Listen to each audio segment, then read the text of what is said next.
For sharing only, ayan, may 50 centavos coin collection.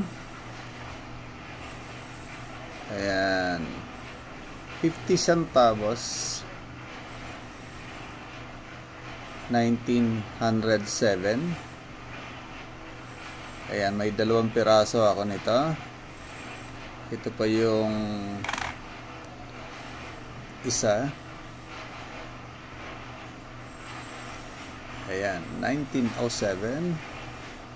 At mayroon din akong 1908. Ayan, 1908. May 2 piraso din ako.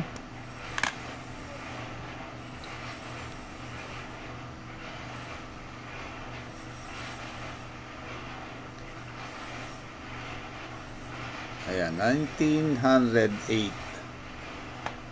Mayroon din akong 1918.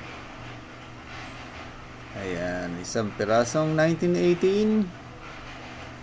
At mayroon din akong 1 pirasong 1919. Ayan. At mayroon din tayong eto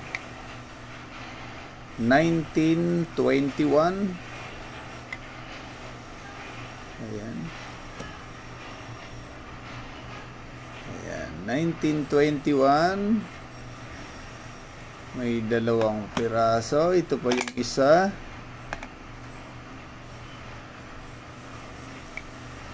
Ayan, ang features nito, issuer, Philippines, ruling authority, Insular Government, 1901 to 1935.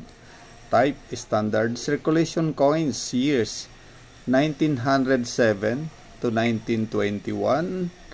Ayan, ang value, 50 centavos. Ayan, currency, piso, 1857 to 1967. Composition nito, 750% silver, 250% copper. Ayan, ang weight nito, 10 grams. Ang diameter, 27.5 millimeter. Ang shape nito, ayan, round. Ayan, ang ginamit na technique, milled, orientation, coin alignment. Ayan, demonetize, yes. Number, N number 4350. References, KM number 171, show number 11. Thanks for watching and God bless.